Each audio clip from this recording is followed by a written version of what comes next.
Good evening, everyone. Welcome to NTD Tonight. I'm David Zhang. Here is a preview of some of today's top stories.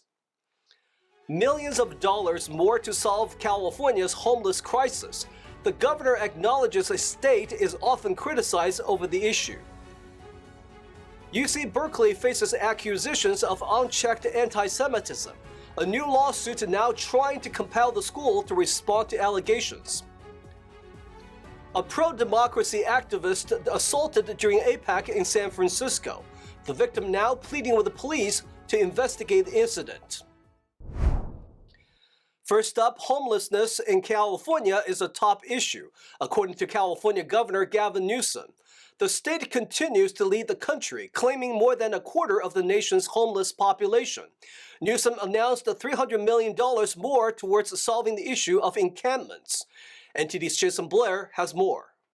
California Governor Gavin Newsom announced an additional $300 million for reducing homeless encampments in the state. The money comes from a fund created in 2021 exclusively for encampments. And the idea being that we weren't just cleaning up encampments out of sight, out of mind, and displacing people or moving people, but that we're trying to resolve the underlying issues in the first place and actually support people to get them back on their feet to self-sufficiency. According to the announcement, $300 million is estimated to help 10,000 homeless people. This averages to be $30,000 a person. The office states that over 5,600 encampments have been removed since 2021, and $415 million has been awarded in grants for the effort. It's not safe for people experiencing homelessness to shelter on the state right-of-way. It's a safety risk for them, for the infrastructure, for our staff, for first responders, and potentially for the traveling public. According to World Population Review, California has the highest homeless population in the U.S. and accounts for 28% in the country.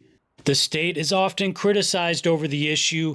Newsom has said more than once that he hears about it often. Unsurprisingly, the issue that continues to be top of mind everywhere I go, and that's the issue of homelessness. It's also expected to come up in a debate this Thursday between Newsom and Florida Governor Ron DeSantis. Jason Blair, NTD News. Now let's take a look at other national headlines. Former First Lady Rosalynn Carter was laid to rest in her birthplace of Plains, Georgia this morning. The small town is where she and her husband, former President Jimmy Carter, started their journey to the White House. Rosalynn Carter was buried in a plot she will one day share with her husband. The 99-year-old former president first met his wife when she was a newborn. Jimmy and Rosalynn Carter were married for 77 years, the longest of any presidential couple. The former president was in attendance in his wheelchair. Rosalynn Carter was a global figure whose efforts impacted lives, advocating for mental health care and women's rights. Despite her global influence, she remained rooted in her small-town Southern origins. She passed away last Sunday at the age of 96. A former Black Lives Matter leader is explaining why he's endorsing former President Trump. Earlier this month, the co-founder of BLM Rhode Island said he is disappointed by the Democratic Party. Here he is on Fox News yesterday explaining further. It's the duplicity of the Democrats, the hypocrisy. We're not stupid. The brothers are not stupid. We understand when someone's for us and when someone is not. And it's obvious that the Democratic Party is not for us. Yeah, I can't. Their policies actually strike at the heart of the black family and the nuclear family. Mark Fisher says he is still affiliated with Black Lives Matter and that he is now endorsing Trump for president. He accuses Democrats of not helping black people while at the same time taking the black vote for granted. The House GOP leadership provides updates on their impeachment inquiry into President Biden. Biden family members and their affiliate companies received over $15 million from foreign companies and foreign nationals. These are all facts. Facts are stubborn things. That included Ukraine, Russia, Kazakhstan, Romania, and China. Biden business associates received an additional $9 million. The chairman here have uncovered a lot of facts. President Biden has, of course, lied at least 16 times about his involvement in his family's business schemes. House Republicans announced that they are opening a website for all information on the investigation into the Biden family. House Speaker Mike Johnson said the next step in the investigation is calling in key witnesses to testify, and the committees in charge have already issued some subpoenas. Johnson said House Republicans are fully committed to continue with the investigations. He expects more to come out in the coming days. House lawmakers now also investigating allegations of anti-Semitism at America's top universities. Harvard, the MIT, and the University of Pennsylvania face allegations of anti-Semitism on their campuses. The presidents of those three schools will now testify before a House committee next week. At the same time, the Department of Education is opening an investigation into Harvard. That's to find out whether Harvard failed to respond to alleged harassment of students based on their national origin. However, the office made it clear that it has so far found no evidence of wrongdoing. UC Berkeley and the UC system are accused of letting anti-Semitism go unchecked. Jewish advocacy organizations say at least 23 student groups prohibit Zionist guest speakers who believe in an independent Jewish state. NTD's David Lamb speaks with attorney Kenneth Marcus.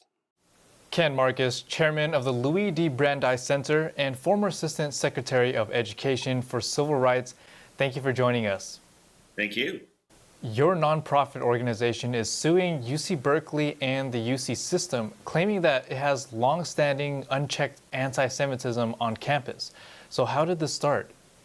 We take no pleasure in bringing the lawsuit. We would prefer that they simply comply with their legal requirements. This lawsuit is about the failure of the University of California to address anti-Semitism on its campus, certainly over the last year and a half, starting with the decision by nine student organizations to exclude Zionists from speaking on any topic whatsoever before their organization.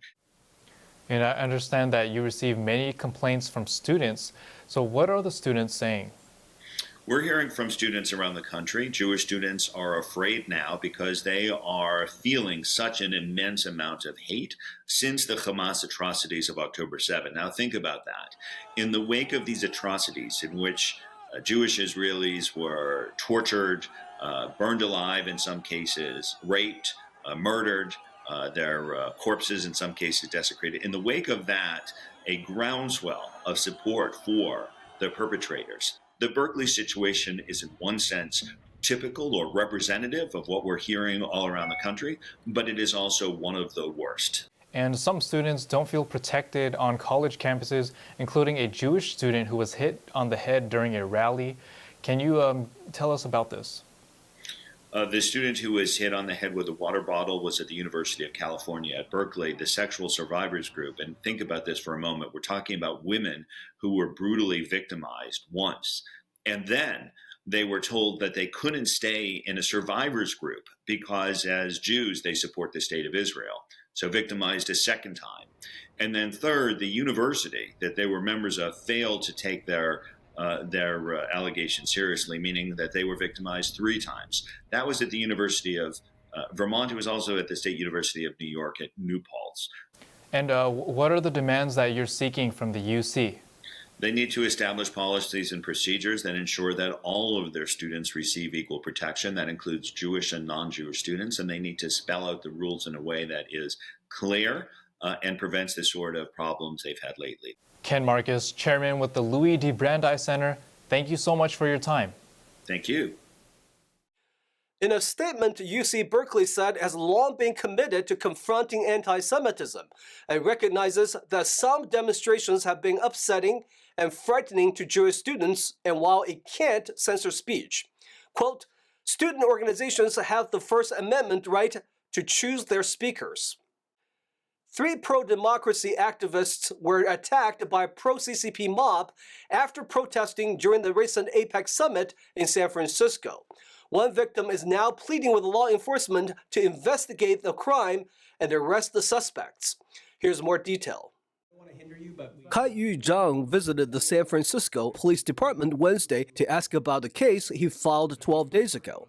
Zhang was one of the 3 victims violently assaulted by a pro-CCP mob on November 17th near the San Francisco International Airport, where he, along with several other activists, were protesting against the Chinese regime leader Xi. After we left the protest site, we saw like 1,000 people, young people waiting on the sidewalk. They literally just occupied the sidewalk. They didn't move. They just standing there waiting, and with their red band on their head and red band on their clothes to identify themselves. We know what they are. They are the protest, and they are the pro-CCP people. So we know we are in trouble. He was pushed to the ground and beaten by the group in a Costco parking lot. Zhang's injuries were the most serious, and he was taken to a hospital. Zhang was released from the ICU, but his left eye was injured by the attack. I was shocked, be honest. Totally shocked. I cannot say surprised. I would say shocked. And it's beyond my imagination. I couldn't imagine this kind of thing will happen in America. And the CCP has much more power or influence than I expect in this country, in this American soil. With the help of witnesses and social media, the identity of one of the suspects was provided to law enforcement. So far, he has received no update on the case. There have been reports of protest organizers being followed on the streets by plainclothes agents believed to have been dispatched from the Chinese consulate. Over in Congress, the House Select Committee on the CCP has been pushing the DOJ to launch an investigation into these attacks on U.S. soil against people protesting Chinese leader Xi's visit to San Francisco. Chairman Representative Mike Gallagher has requested the DOJ to turn over information regarding the recent attacks on peaceful pro-democracy protesters. On Tuesday, the Congressional Executive Commission on China also issued a statement condemning the attack, saying the commission is outraged by videos showing harassment and assault against human rights advocates who gathered in San Francisco last week to protest CCP General Secretary Xi Jinping's visit to the United States and ongoing human rights abuses by the People's Republic of China. In April, multiple CCP police stations were discovered in the U.S. The FBI arrested 2 people in connection to the one in New York City. We'll take a short break now, everybody, but here's a look at what we have for you when we come back. The longest living Tournament of Roses queen passed away. We'll take a look at her legacy. Baseball team Oakland A's is soon to leave California, but a new team is stepping up to the plate, the Oakland B's. Southern California welcomes the holiday season with the annual Hollywood Christmas Parade. More on the fun and the festivities, coming up on NTD Tonight.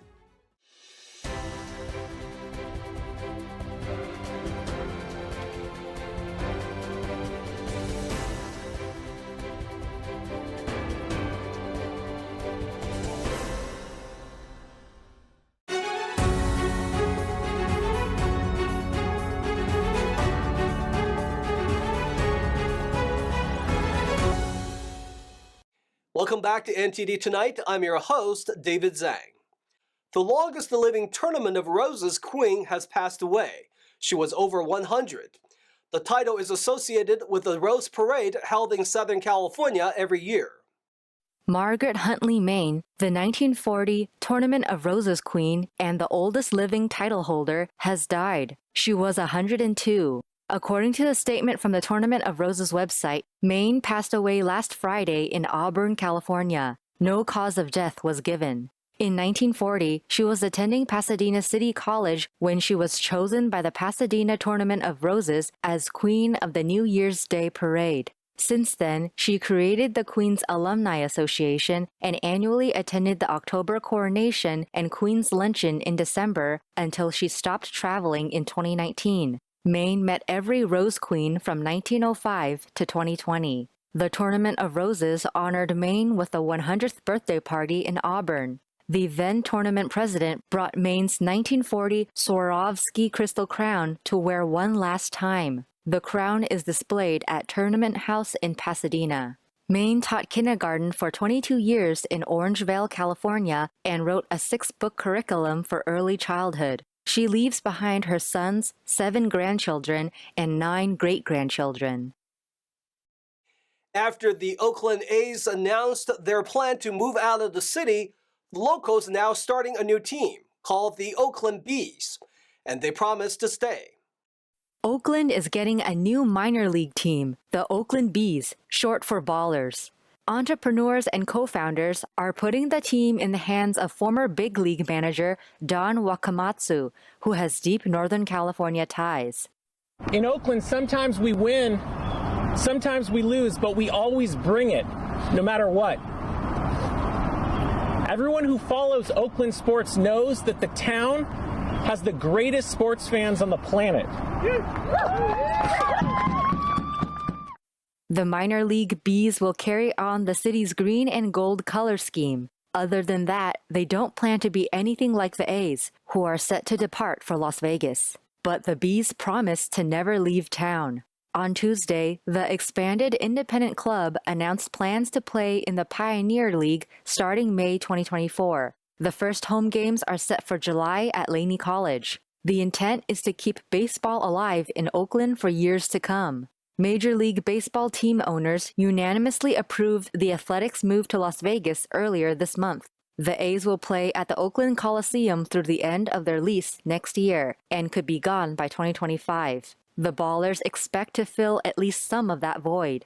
This is not the first team that has left Oakland. The Golden State Warriors moved across the bay to San Francisco in 2019, and the Raiders moved to Las Vegas in 2020. Thousands of people lined the streets Sunday night to watch the 91st annual Hollywood Christmas Parade make its way through Tinseltown and end with a very special visit from Santa Claus and his reindeer. NTD's Ruby Naval joined the fun and spoke to some of the celebrities and VIPs on the red carpet, as well as to the festive parade participants. I'm here in the heart of Hollywood, on Hollywood Boulevard. What a festive, jubilant extravaganza. This is the 91st Hollywood Christmas Parade. And as you can see behind me, everyone has started the holiday season. There's a celebration. Today, there's over 15 performing bands, musicians, cars, 39 movie cars. There's going to be over 80 celebrities. This is a holiday, and what a treat for the eyes. So let's have a look at this place and enjoy these festivities.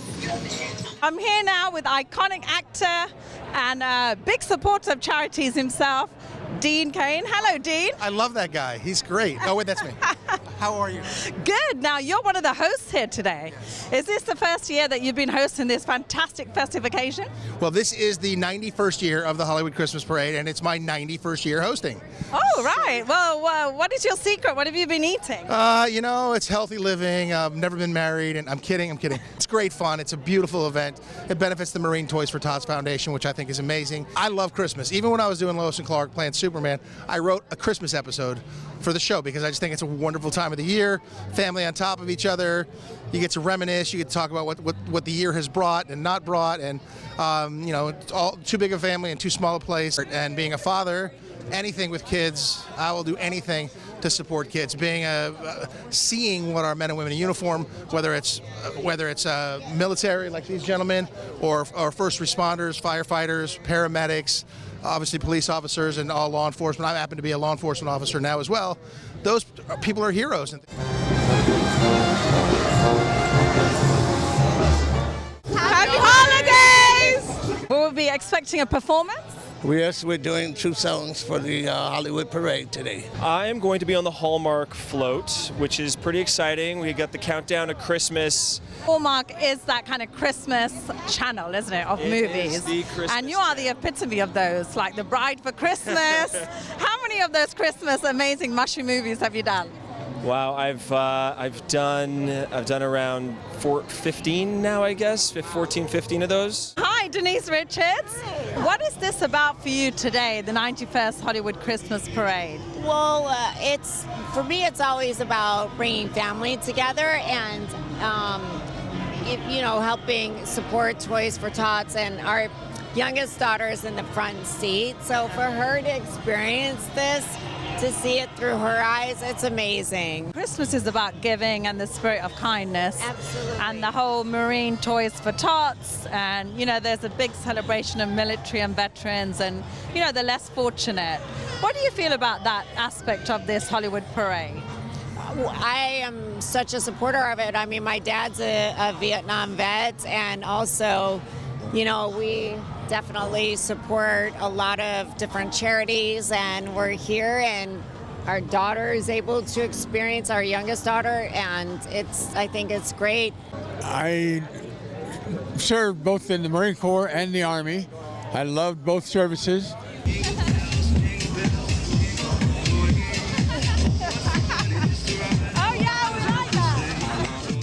What are you going to be doing today on the parade? We're going to be celebrating the way to happiness. So Merry Christmas, everybody! Merry Christmas! Merry Christmas! Have a great day! This has been Ruby Lovell at the Hollywood Christmas Parade with dazzling festivities, and what an extravaganza this has been. Happy holidays and Merry Christmas to you all. That's all we've got for you tonight. We would like you to join us again on NTD Tonight every weekday at 9 p.m. I'm David Zhang. Have a wonderful evening.